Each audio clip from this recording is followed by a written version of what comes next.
Hey there, Treants and Tritons. In this week's Flashlight, we're on location at Vulpine Taproom in Seattle. Let's roll initiative.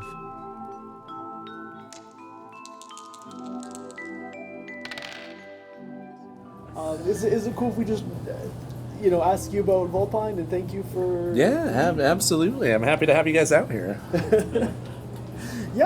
Thank you for having us at Vulpine Taproom. This is an incredibly cool space, and it's twice as big as it was last time we were here. Yeah, you came right before the expansion. Yeah. Yeah, we opened up the Burrow in January, and now we're doing coffee 6 days a week, Tuesday to Sunday, and then it's open 8 a.m. to 3. And so we've been doing pretty well. And we're excited to, with the expanded space, start doing some more fun events. We've already thrown some large events. We've packed out both spaces, and it just opens up what we're able to do. Because you already have a busy calendar of events. Yeah, we do. Currently in the space, we've been running trivia. We do a game night on Wednesdays, like we're here tonight. During game night, usually people are here board gaming. People waiting on me for a board game. but yeah, we run a lot of events out of the space. I'm glad you guys reached out. One of the events that we're looking to run is we want to start trying some one shots out of the tap room. Cool. So we got a friend here with me tonight. He does DMing, and he's excited to chat with you guys too. But we're hoping to get him in the space and come in and run one shots with people. We have a great gaming community here. We have a lot of folks that come in for different reasons, for our vinyl nights, for our trivia nights, and I've had people tell me, hey, it would be so great to have a space where I can try playing D&D. It's something that I never got into. It's something my friends all do very passionately, and this is something that I'd love to have a space like Vulpine where I can come do it. I can explore that. I can do it, over a drink and have fun. So we're looking forward to that this summer. We're looking to build programs and start running those. Incredible. Yeah, we'll have to come back out here, Thank you so much for letting us record and letting us bother the patrons on game night. Yeah, absolutely. Yeah, I feel very, very, very happy to say it's our pleasure to have you. When I heard that we were having the campaign spotlight, Pacific Northwest local, Dungeons and Dragons, TTRPG. I knew we would be in good company and vice versa when you came out to Burrow and Vulpine, and it's just exciting to have you here. It's cool to have this level of engagement with the community. We have a lot of folks that are passionate about what we do here with beer and coffee and all that, but the intersections with what you guys are doing, that's up my alley, even more so than beer, and that's saying a bit. So, yeah. It's been great to get out to we record a lot of sit down interviews where we ask a GM for an hour. Just tell us about the kind of campaigns you run. Yeah. And that's been really fun. We've gotten to hear some really thoughtful people, some really ambitious people, and I love doing that. But we definitely get to talk to people we wouldn't otherwise have any way to get in touch with. Yeah. When we come to somewhere like Vulpine, and that's been really cool. Yeah.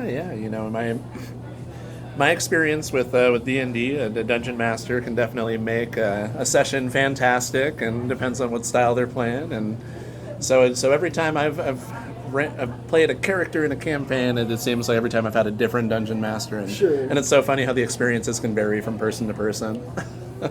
Tell us about the last character you played.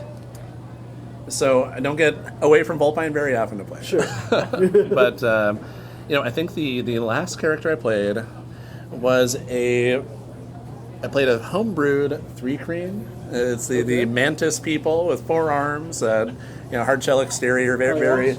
Hey guys. And his name was TikTok. After the Wizard of Oz character, or after the social media platform, or after the Kesha song? We'll leave it up in the air. So what I found out is in the 3-creen society that they communicate via a series of more like clicks, less verbose, where they're not speaking words to you, but sure. they're making clicks and noises, and so TikTok just lined up with that, and I thought that was a lot of fun. That is very fun. But I've got to play TikTok in a one-shot campaign with Chris as a DM, and that was my first experience playing through one of your campaigns. Yeah, I remember TikTok very well. Yeah. He was a bit of a badass with or without a weapon. it was fun. It was really, really fun. We played a module that was based off of the Adventuring Guild, or some pre-made with some puzzles in it, and we had a few surprises ready for you, or I had a few surprises ready for you. Yeah. The for some DMs, we have a DM that used to come into Vulpine a lot, and his power as a DM is he was very he was funny. He acted out all his characters really well. All of his characters had a different voice. He was very comedic. With Chris's campaign is very much so similar to that. You act out your characters. You have very varying personalities between them too. It's not all the same person. Bit of a dog and pony show. And I enjoy that you incorporate music into the game, and he had props set up too. So he would reveal props at certain points during the campaign and say, okay, so this is what's happening. Here's where you are, and here's the problem you need to solve. And then we would go out and we would act it out. And so there's a little bit of role play aspect away from the table as well as at the table. And so it was a ton of fun. What kind of props? That's a varied answer. So I'm a professional dungeon master, and so I try to push the envelope in all kinds of different directions, and in all kinds of different masteries, if you will. And I'm still learning on a lot of them. Props can be anything from swords and pipes to monocles and glasses, top hats, and everything in between. I'll give you a scarf. I'll give you a big old hammer to play with. In our last session, we had roses that were handed out to people who had contracts on their lives. Oh, wow. We'll also I build out dioramas that are, fill the whole room. We have mood lighting and obviously the original soundtracks I developed for them. So try to make it as immersive as possible. Yeah, what you can't see is the roses on the table here that we're sitting at actually came from that's an area they played at the last table setting. So yeah. So props, I like to dance it out with my players. And so I never really know for sure. It's not something that's regurgitated. I like to feel out where the story is that we're telling together, and then bring in and incorporate aspects that not just tie in people's characters, but the players themselves, interests that they have. And so, somebody was interested in botany, and so flowers became a thing. Another one was a blacksmith. I might have a hammer, and you're hitting phosphorus or what have you, or sodium. That's a phone going off. That's another one of my players, no less. So they could tell we were talking about it. But yeah, the last campaign I had, I built a pretty dang big diorama. I ended up cutting a hole in the table so we could lift up a platform. Wow! It was pretty exciting. So that's the long version. A 10-pound answer for your 1 ounce question. I did not get to see that. That know. sounded very cool. I have some footage of it. I'll share with you the film. Yeah. If you're up for sharing the footage, I would love nothing more. Please send that to us as well. Yeah, I didn't really know what we're doing, so I just That's totally valid. Yeah, you run games at Vulpine Taproom. Tell us about those games. Oh yeah, sure. Are we on? We're on. Oh hey. My group is one that I've had for many years, even before COVID, and we've always made it a habit to try to tackle on new things. And we started off tabletop gaming, like just your Dominions, your Catans, just the standard gaming. And then when we just started talking, we all realized, oh, we all like role playing. Why don't we do that?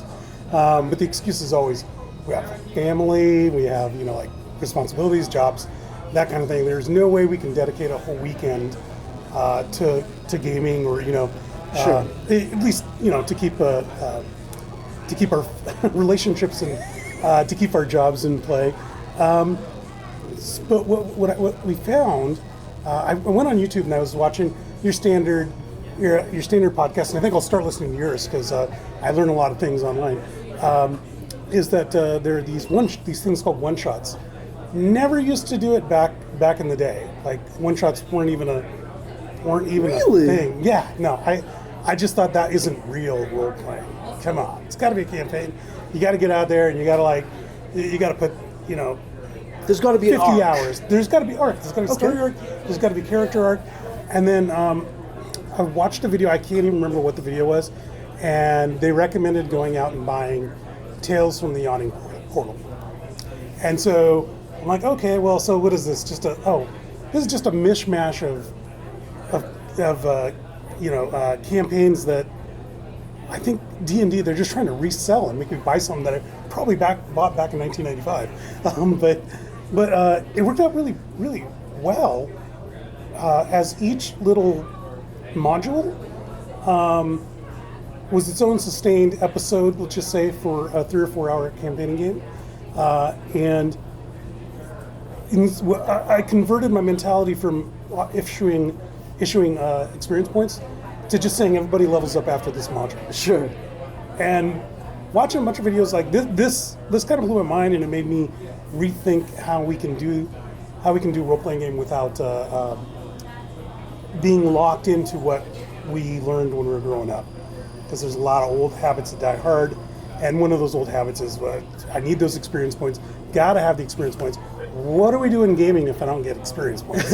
Like, this is just a waste of my time. Without them? Yeah, Sure, yeah. Yeah, but looking at it from a different perspective, in that we're all a team and we're building a story. That resonates, and that makes it a lot. It makes it a lot of fun in a way that wouldn't have been fun maybe when I was 15, 14. Now I'm middle-aged, and I think I like the companionship and building a story with other people. It also makes it more feasible to play in bite-sized chunks, I think, if you're going kind of chapter to chapter in the story like that. Yeah, definitely, and it allows for people to drop in and drop out too, which is incredibly important, as life sometimes interferes with gaming, which it shouldn't. But It's that's terrible. how we get stuck. I hate having anything going on in my life other than my recurring campaign. Yeah, me too. It's unfair to have a job, a family, other interests. I should focus more on this. I have done that, but that's how you lose family and lose jobs. No, I'm just kidding. But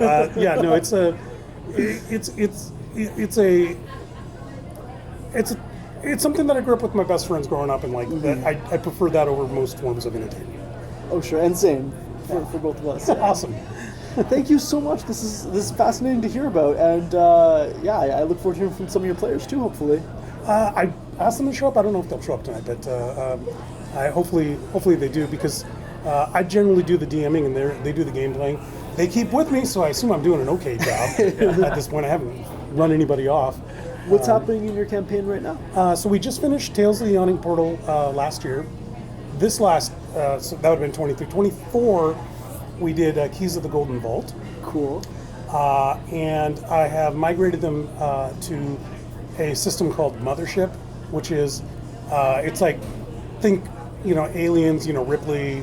So it's a horror, sci-fi theme, and there's a lot of modules out for it. And it's a very different way of gaming, in that leveling up isn't the goal, just getting through a story. Surviving it. Surviving is the goal. Yeah, and it allows for you just to run through your characters and build new characters. And I don't think everybody's bought onto this. It is a different. There's player versus player, so PvP interaction doesn't work for everybody. Absolutely. Some backstabbing. Some people just jumping into a shuttle and trying to save themselves. But it's fun. I'm really digging it. But it's allowed me to hand off our next campaign, which is the Dragonlance reboot that just happened. Shadow. What is it called? Shadows. Do you know what I'm talking about? I don't know Dragonlance that well, honestly. Dragonlance was it wasn't technically Forgotten Realms, but it was those set of books from the 80s and 90s with I'm trying to think of. I guess if you don't know it, you don't know. But it was kind of with that set of books that launched with TSR, and it's all set in. It's Tracy Weiss and something Hickman. No, it's Weiss and Hickman. I don't remember their names, but they were like 20 some odd books of this. It's kind of like in that same time frame as like Forgotten Realms, that kind of stuff. And where they had to release a book every 6 months. yes, kind exactly, of era. exactly. And you were waiting for it. That's back when we used to read books, create our characters on paper.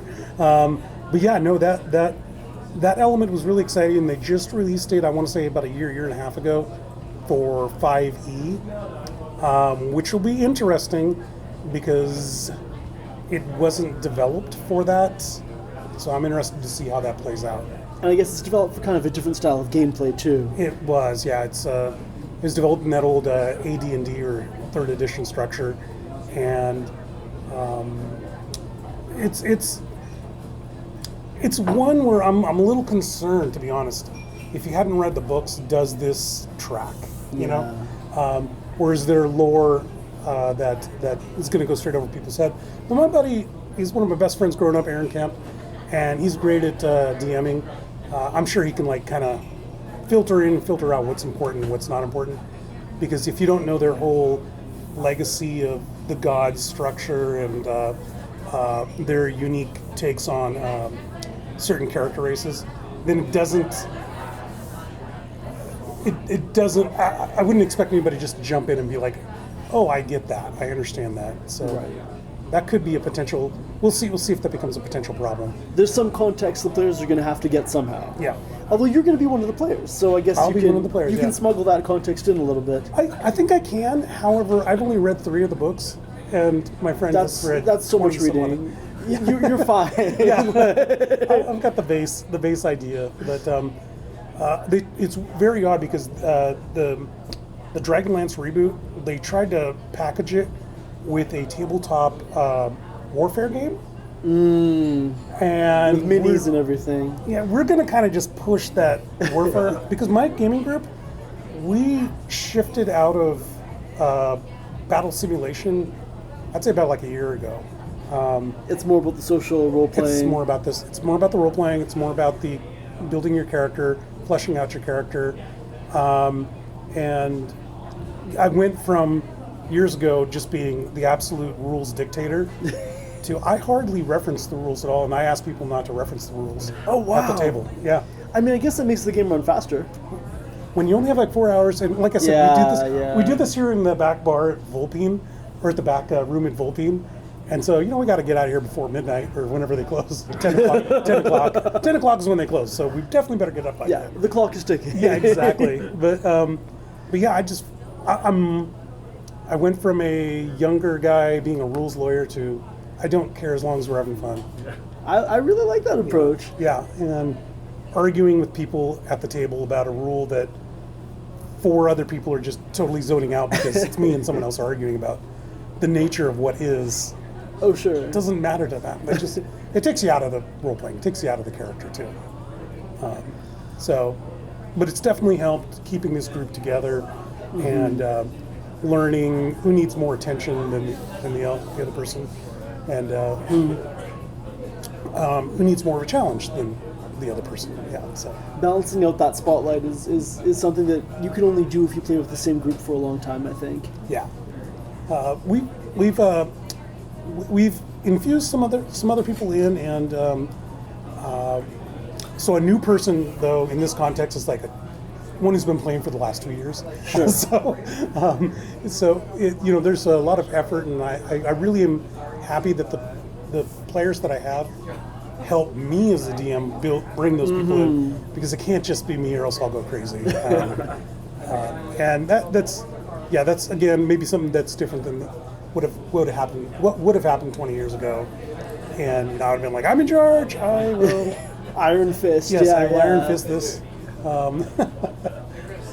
Hey, Bram, thank you so much. This sounds like a ton of fun, and I good luck being a player after this long as a GM. Yeah, no, I'm excited for it, and one of the key things is I gotta make sure that I'm not jumping in and stomping all over another person's campaign.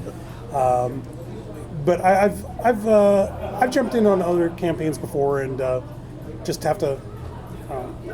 We'll come back a year from now. We'll ask you again if you've been able. We'll see if I've been kicked out. Yes. If you're up on the wall, like do not admit entry, then we'll know that you couldn't give up the GM gavel. Awesome. Well, thank you guys for this interview. So your podcast, I got your card. For sure. How long have you guys been doing this?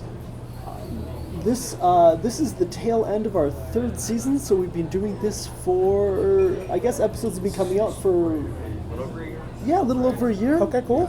Yeah, it's been a ton of fun. We get to hear about some absolutely unhinged campaigns and really ambitious ones. Awesome. And yeah, I mean, going to events like this has been cool. Like, we definitely get to hear from people that we wouldn't otherwise. And yeah, I really enjoyed it. Well, I've got two buddies that might show up. I'll send them this way, and Please do. want to appreciate it. And you said in about a week or so? For sure. Excellent. I'll Thank you check so it out. much.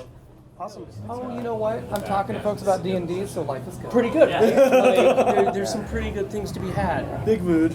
Yeah, I didn't realize that you were like, it was like a recording thing, or I don't know, but that's awesome. Yeah, we're just asking people about their campaigns, their Oh man, characters. Yeah. you can always get like all of the information, all of the stories, all of the everything out. So yeah, Yeah, when you point a mic at people and ask them about their characters, ask them about their campaigns. 100%.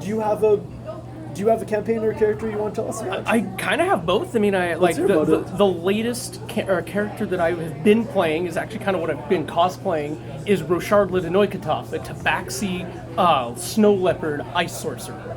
The hat is incredible, by the way. Thank you. This is a podcast, so I got to tell the audience: ears, tail, incredible hat. I even have like full like robes with like ice crystal stuff on it. Like it's incredible. I just didn't want to wear all of that. That's so valid. It's warm in here.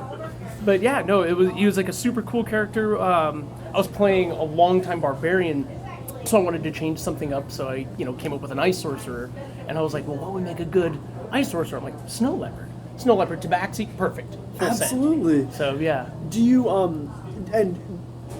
for every session you fully get into the cosplay for it?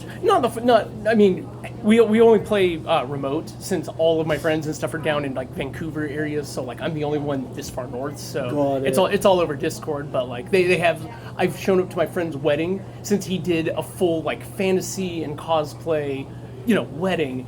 I was like, well, what's a good one? I'm like, I can come as my D&D characters. So yeah, that worked out really well. Incredible. Yeah, that was really cool.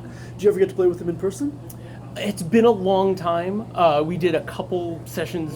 Again, like they all live south, so Yeah. like I work during the week. We usually played on either Wednesday or Thursday, so it was a little bit further to go during the week. What was happening for your Snow Leopard Tabaxi? What was their arc, their story? So we wanted to play Ravenloft. So like we were trying to figure out what like the DM was like, okay, find a tie or something to Ravenloft of why you'd be there. Like what's the pull? So Roshard's family came from Ravenloft, generations ago.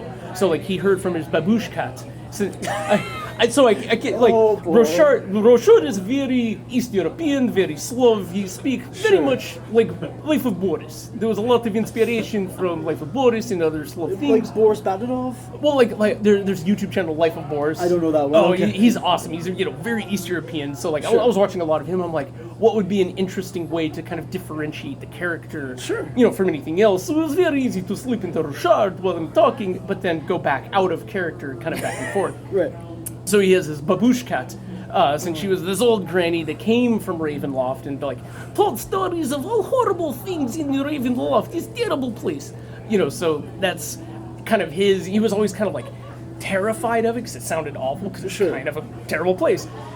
His parents were, very into ice or very into sorcery, like research. So they were magic researchers, and then so he also kind of became, a nerd. So Sure. that's how actually one of the other characters met was in the library. Like we were studying, and then like as we were leaving the library, things got misty and weird, and we were like, "What's going on?" And then suddenly we were in Ravenloft, and we're like, "Well, this sucks. We gotta leave." And then that's how we found the rest of the characters, and that was It kind of turns the out arc. leaving Ravenloft is kind of a struggle. It was kind of a struggle. So yeah, that was how things kind of progressed. But that was his, reasoning for having a tie to Ravenloft because his family originally was from there, but then shifted planes and got out of there. And what do you think he learned along the way? That Ravenloft is exactly as terrible as that he expected. He was like, this sucks. Yeah. But like, we formed a good group. We formed the party, and it was a really good campaign. That sounds extremely fun. It was fun. It was a lot of fun. I don't know. Thank you so much for telling us about it. Absolutely. I have a campaign that I'm trying to build, a cyberpunk campaign. In the system Cyberpunk. Oh, I'm trying to find a good system for it. But yeah, like I spend a lot of time in what's called a skip. I'm in the Air Force, so like I spend a lot of time in a secure room with no laptops, no electronics. So I have a notebook. So I just sit there and just come up with stuff. And so this last time I was just sitting there for a few weeks during an exercise, just coming up with a campaign where like in the late 2060s, 2070s, like the world wakes up and bootstraps an AI, like everything comes together, bootstraps an AI from just hoards the internet. And everything that is connected, anything that's like has a network connection becomes this entity. And it just locks itself in, and that's it. Technology dies. So like anything that was either connected, and by that point, everything is connected now, so by that time, everything that has a processor is just dead. It's part of this entity. It never not will be. So like technology regresses 100-ish years to 1980s, 1990s, where everything wasn't always plugged in. So like, which explains why everything's kind of the analog, chunky, cassette futurism. And so like I wanted to run that where like you're trying to either defeat an entity like that wants to be become a rival to this other bigger entity and that's absorbing people and stuff. So that'll be a pretty cool thing. I just need to find a good cyberpunk system because they all kind of suck. Can I pitch one to you? Yeah, absolutely. In next week's episode, yes, we're actually going to be hearing about Shadowrun. Shadowrun, I've played. Oh, you played? It's not good. We're gonna hear a contrasting opinion. Yeah, no, I mean, and that's totally week. fair. And that's totally fair. Like, I mean, it is a system. It does work, but like the way we were playing, we're like, what is this? How many dice do you need for one thing? It kind of feels like. So do you not want to roll dice? That's the best part. Well, little math rocks. But it's not in the way that really works. It feels like kind of 3 games like shoved together, like because you have your deck runners, you have your robot controllers, you have your street samurai, just full on mages. Yeah, I mean, and then you have the magic system. So it kind of feels like 3 games wedged together. Sure. Like the last time we played Shadowrun, we just kind of ignored the magic because we were like, this is not. It wasn't the narrative the DM wanted to play. It was more like we want cyberpunk, net running and delving into the cybersecurity of this building, and so it was just like we wanted that, and so we were just like, well, magic just is this kludgy system, so we just kind of ignored it. Wow. Yeah, and so like Shadowrun is kind of janky. I mean, it definitely lets you play as a whole lot of different archetypes. Oh, 100%. In the same future Seattle, which is kind of Which is cool. I mean, like, I love the setting. I love, like, the Shadowrun, the idea of it. I love it. Like, it's more cyberpunk. It's fantasy magic in cyberpunk. Super cool. I love the setting. I love the lore. The gameplay system was just kind of jank. So we were just like, ugh. I've looked into the actual cyberpunk, whatever, 2077? No, well, it's what 2077 was based on. It actually has 60. It's either like 2067 or 2020. I wish I knew offhand. But it too was also kind of not all there. Like, it's a cool idea, but it doesn't work for a lot of what I wanted to do. So yeah, I'm still. In fact, I was kind of looking into like GURPS, like trying to shove something into that. Or there was another system that I have the book that I can't remember offhand, but something that I wanted to build off of, and use employ in a cyberpunk setting. So. Well, next time we come back here, you're going to have to tell us how that campaign's going. I mean, yeah, I just need to find people to. The main thing is time, trying to get anybody to actually play. And then hopefully by then, I don't know when you guys are coming back. We don't either. Oh, fair.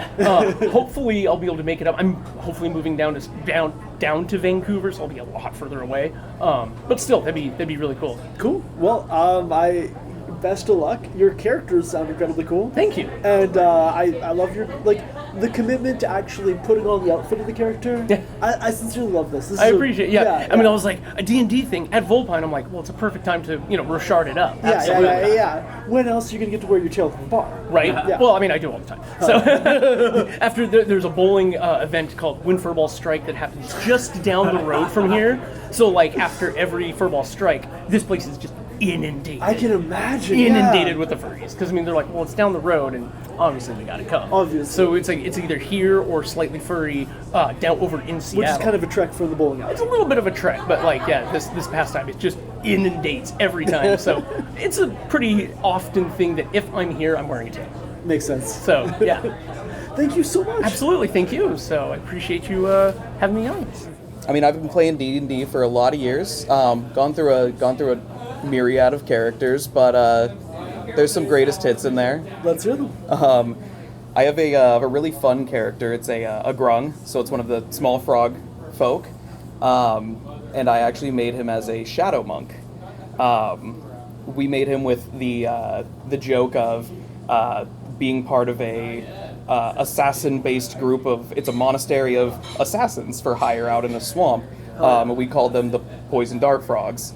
The fun with that character really came from having newer players at the table and wanting to give them like the air to role play and to like actually get into the game. Yeah. So we took common away from him as a language. How did that work logistically? We worked from like a broken common kind of idea. So we gave him a really like voice. And I would try to kind of act out and try to like kind of push some players in like the direction that like we kind of to kind of keep everybody like in line with the game.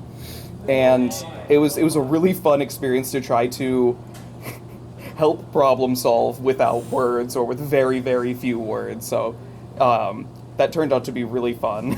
What was this character's arc like? Oh, so we started with him being hired on to take out a political figure in the city that the group was going to.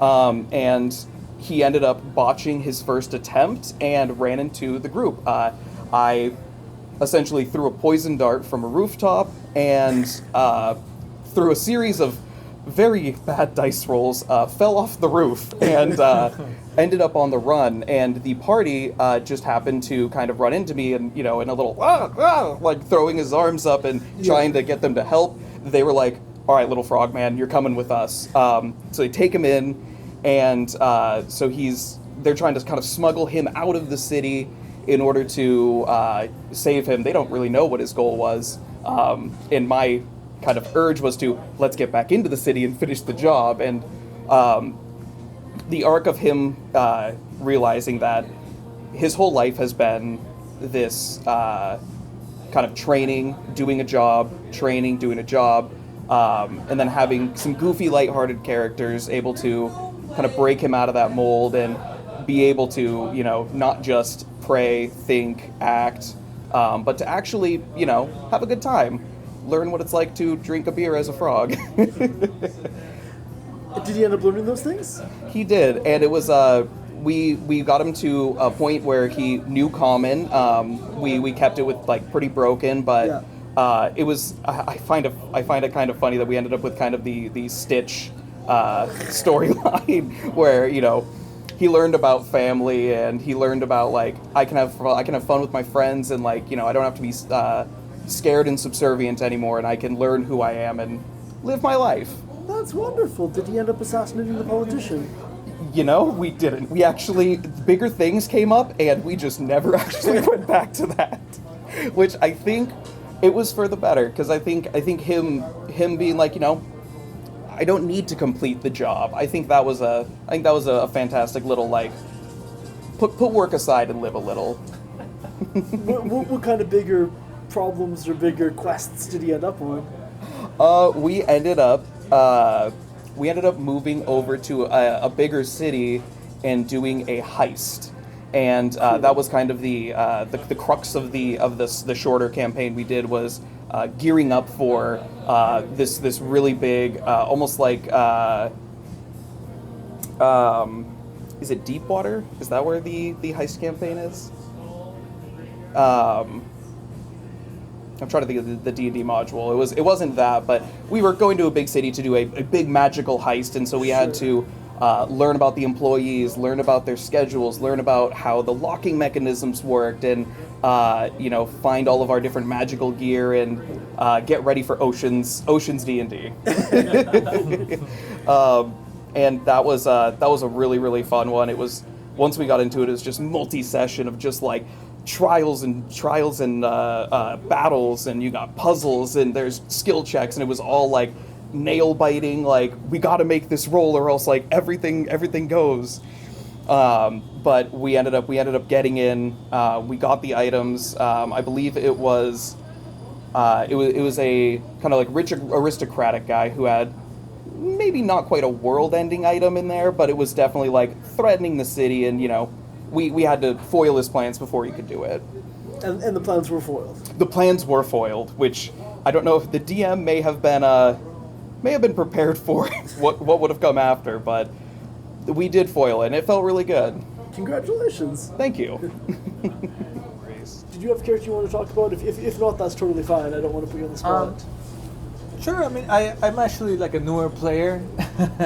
I always wanted to play from when I was younger, but I never really had like the opportunity to step. And now as I got older and I got sort of more stable, I was able to finally find a group with him actually. And I've always been attracted to like support and control characters. Mm-hmm. So the campaign that I've completed, I played as a lore bard, where most of my kit and stuff were more towards crowd control, domination, escape, infiltration, those kind of things. So I had a lot of fun with, every now and then I kind of wish I did a lot of damage and stuff, but I actually had a lot of fun sort of being like just, having my team not die. Yeah. Or locking people down so they wouldn't escape what we're trying to do, and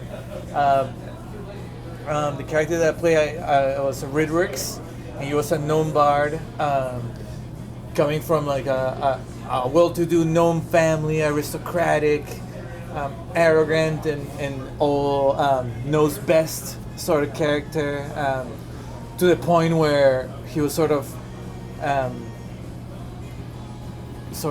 be a bit of over-aggressive on like, this is what you should do, so I kind of went to for a more chaotic good sort of thing. It was like ignoring what people's wishes. It's like, no, this is the best way to do things. Did he change over time, or did he stay like that? He basically stayed mostly like that, like I characterized him as he was the second son, where his older brother, he was sort of going to be the heir and the warrior and stuff, and then he passed away, and he was more bookish and stuff at first, and it all landed on him, and he didn't really like the whole idea of being like a leader and stuff. Being responsible.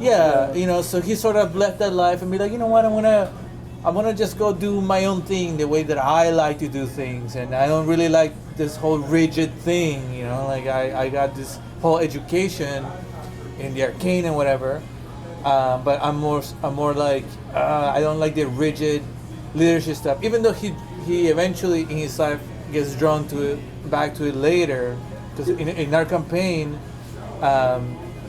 it happened like hundreds of years after all of the party had passed away. Yeah. Right? So they sort of get resurrected by a spell gone awry, and he had, been like a pillar in his community his older gnome years. Oh, because he's hundreds of years old. Right, he had lived like a couple hundred years, and he had been dead a while after that. So when he comes back, he is more of a mature gnome that had like his years where he did what he wanted, but then his elder years are more of like coming back and being like, okay, and accepting the responsibility. Exactly. I really like that, and I like that having that extreme time jump, I guess, lets you see the character be more of an adult.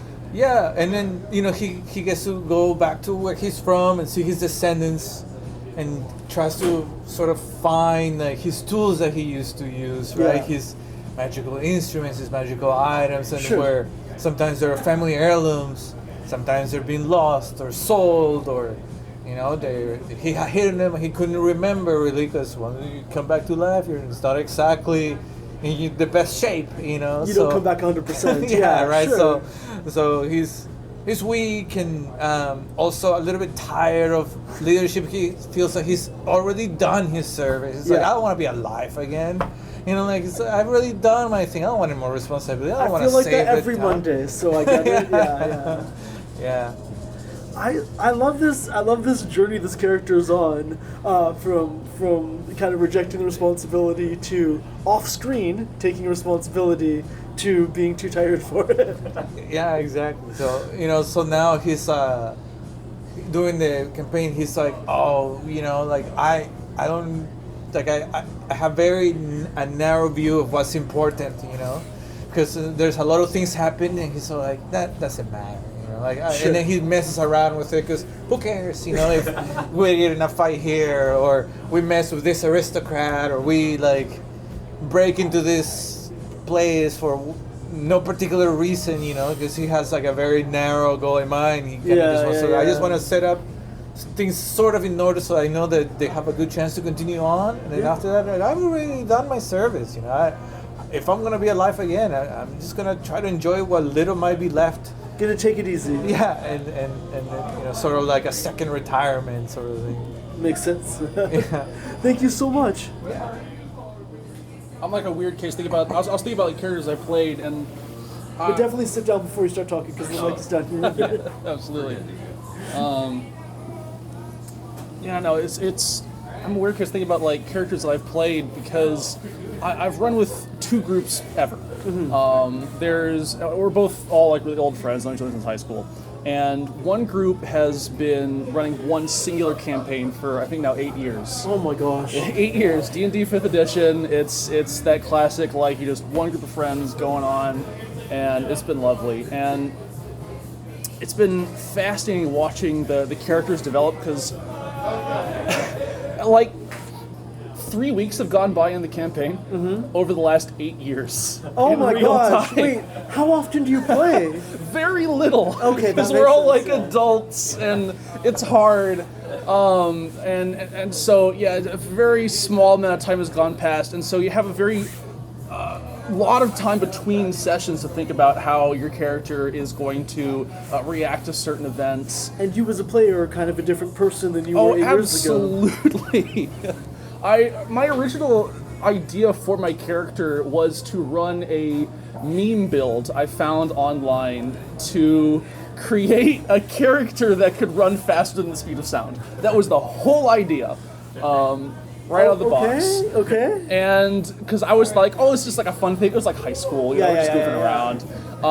And then 8 years have gone by, and this character has seen kings and monsters and corruption, and had to deal with magical threats to civilization, and bringing families together and doing all this. And this, for all intents and purposes, bit character has grown into somebody I'm really attached to because he's got thoughts and feelings and he cares about the people around him in a way that I was not thinking I would do as a player. Right. 8 years ago, I don't think this character would have done 8 years ago. But he's fleshed out, and I've grown, and it's really cool. Because it brings the characters together in the campaign, but also I think has brought us together as a group and kept us going because we are grown and we're doing this remote, and but the campaign is kind of what's kept us together as a friend group for so long, and so it's really special to me. It gives you reason to keep getting on Zoom calls or something. Absolutely, yeah. It's we grew up in the same hometown, and now almost none of us live there. And so getting on Discord calls at odd hours is what keeps us together, so we can keep banging out these stories of we want to see these characters. Our DM has promised us there is an end. I was just gonna ask about that. He's he swear there's an end. He's got the chapters written out. Are you almost there? No. Oh. We're in chapter 2 of 5. Oh my it's goodness. never gonna end, but we'll track you down in 25 years. absolutely, And ask how, please do. But yeah, that's kind of my big story. That is an incredible. The commitment to keep playing, I really respect. Oh, absolutely. Yeah, it's because we're such good friends, and I think we understand that I don't think we would be as close as we are these days if it was not for the group that we're 100%. in. You know, and so I'll put up with playing D&D 5th edition for 8 years just because I get to like be good friends. Even if they'll be on like 7th edition by the time you're. Yeah, no, I'm like actually we are kind of in the process of changing systems at the moment. To what? Cortex Core actually. Oh, cool. Yeah, because it's like when we started out, it was very like classic D&D campaign. You know, you have a little bit of story, big fight, a little bit of story, big fight, and the fights got smaller and smaller and smaller, and the story sections got bigger and bigger and bigger. That happens. And yeah, and I was like, I grew a bit because like originally I was kind of frustrated with the DM. Like I want to fight. Yeah. I want to get into scraps. But I'm like, actually, this story's kind of cool, and I respect the work that he's putting in. I started DMing on my own and on the side, and I'm like, this is hard, and all players should DM at least once. Honestly. Because like it's hard, and you see the love and like the influences. You know, he'll tell me about like an anime he's watching, and I'll see aspects of it start to pop up in the story later on. I'm like, yes, dude, yes. I need to avoid telling my players what I'm watching for that exact reason, because they'll know what's coming. And I'm like, yeah, because you'll see a little bit of him like, okay, so he about to like bring in like this type of character, and then he does, and I'm like, okay, dude. But it's great because it feels. I think I like it because you see his fingerprints on everything. It's extremely personal. It feels like we're catching up in a way, even though we aren't like playing D&D. And we of course spent 30 minutes catching up before the session, and then but now you're seeing like kind of the like who he is and what he's interested in, and how everyone else interacts with that and gets together. and what's on everyone's mind. Absolutely, yeah. It helps keeps us close. I think in a way that like. If we met to do like anything else, I think it wouldn't have been as tight of a group as it would be than we were playing tabletop. That's beautiful. Thank you so much for sharing this. Absolutely. Yeah. I did also mention 2 groups. The other group now I'm thinking is like was me DMing and how I mostly run just like I call myself a 0 prep DM, but that's just because I don't write much down. I used to write lengthy backstories for everything that I did, and then characters show up, and your players go up to the table. 20 minutes go by, and then nothing is valid. And I'm just not able to like reorient and like let me get a whole new fleshed out backstory. So I'm like, okay, no, this character here's like 4 words to describe them. Go, and it's made a lot of characters that I think are. Reflections of like me as a result, because it's mostly just like me thinking about like, okay, how would I react to like this player's character telling me this, but the having like the short descriptors makes things stay like on focus, on point. What system are you using for this? It's just kind of a thing I do in my notes. It's kind of system agnostic, but the one I'm thinking of is Lancer right now. I'm not sure if you're familiar with Lancer. We just last week's episode was someone telling us all about Lancer. Oh no way! Yeah, no, I adore Lancer because that group is very like they want to get in fights, and Lancer's an excellent system. Oh yeah, beautiful combat system. I adore it. And the kind of like the role play story sections can be as short and pared down as you want them to be. And these characters will have like I try to keep the tone serious, but there is still a bit of banter that goes on, and so you end up with characters who are like fighting for their home and what they believe in, and then the guy's name is like Field Marshal Marshall. And you say it with at first it's a joke, and then 4 sessions go by and you're doing it with a straight face to the other person, dead it's like serious. It's like a Catch-22 bit, isn't it? It's really goofy, but it's like an extra like level of like meta fun, you know, on top of like the actual role play game you're having. You're also now playing a game between like you and me as role players, and building out these characters, and it's fun. I think it's really hard to go wrong no matter like what way you go for, whether or not you want to have very little prep like I do, or like my friend has like years of prep that he's been building up. Literally years. Years and years. And I feel like to do low prep, you do need a good rapport with the other players. Oh, absolutely. Yeah, these are folks I've known for years. I know like their sense of humor. I know what they're trying to get out of the game. That's a really big thing. I would not try this with like a group of strangers. You know, we try and set something up beforehand. But like for old friends, you just kind of throw down, pick it up where you find it, and have some fun. Awesome. Thank you so much for telling us about your campaigns. Absolutely. Thanks for having me. For sure. Can I get your name and contact info? Sure. My name's Chris,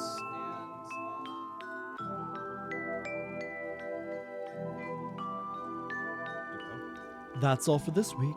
Thanks to Vulpine Taproom and everyone who took the time to talk with us. I'm Production Master Riley. And I'm Dungeon Inspector Jake. If you enjoy the show, consider subscribing and leaving a review, which helps other people find Campaign Spotlight.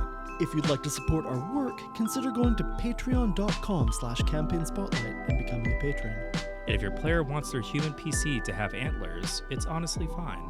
For more on the show, including links to all our social media, visit foldedfrequencies.com/campaignspotlight.